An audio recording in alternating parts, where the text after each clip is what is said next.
Sir ಒಂದು ತೇಜಸ್ವಿ ಸೂರ್ಯ ಹೇಳ್ತಿದ್ರು tunnel ರಸ್ತೆಗೆ ಸಂಬಂಧಪಟ್ಟ ನೋಡಪ್ಪ ತಂತ್ರಜ್ಞರ ಅಭಿಪ್ರಾಯ ಪಡೆದು ಮಾಡಬೇಕಾಗಿತ್ತು. ನೋಡ್ರಿ, ಪಾಪ ಹುಡುಗ ಎಳಸು, ಅವನಿಗಿನ್ನ ಅನುಭವ ಇಲ್ಲ.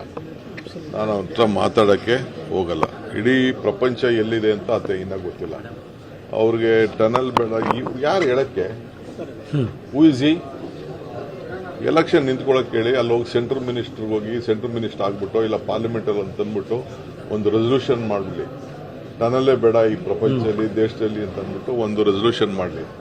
ಸುಮ್ಮನೆ ಏನೋ ಹೋಗ್ಲಿ ಅಂತ ನಾನೊಂದು ಮಾತಾಡಕ್ಕೆ ಒಂದು ಚಾನ್ಸ್ ಕೊಟ್ರೆ ಏನೇನೋ ಮಾತಾಡ್ತಾರೆ. ನಾನು ಹೇಳಿದ್ದು ಗಂಡ ಫ್ಯಾಮಿಲಿ ಸೋಷಿಯಲ್ ಪ್ರಾಬ್ಲಮ್ ಅಂತ ಮೆಟ್ರೋಮೋನಿಯಲ್ ಇಶ್ಯೂನ ಈ ಕಾರಲ್ಲಿ ಬಿಟ್ಬಿಟ್ಟು ಕಾರಲ್ಲಿ ಯಾಕೆ ಓಡಾಡ್ತಾ ಇದ್ದೀನಿ ಅಂತ, ಮೆಟ್ರೋಲ್ ಓಡಾಡ್ಲಿ, ಗೌರ್ಮೆಂಟ್ ಬಸ್ಸಲ್ಲಿ ಓಡಾಡ್ಲಿ, ಎಲ್ಲರೂ MLAಗಳು ಮಂತ್ರಿಗಳು ಎಲ್ಲರೂ ಮೆಟ್ರೋಲೇ ಓಡಾಡ್ಲಿ, ಯಾರು ಬೇಡ ಅಂತ ಹೇಳ್ತಾ ಇದ್ದಾರೆ? ಆಟೋ ರಿಕ್ಷಾಲೇ ಓಡಾಡ್ಲಿ, ಪಬ್ಲಿಕ್ ಟ್ರಾನ್ಸ್ಪೋರ್ಟಲ್ಲೇ ಓಡಾಡ್ಲಿ, ಕಾರ್ ಹಾಕಬೇಕು.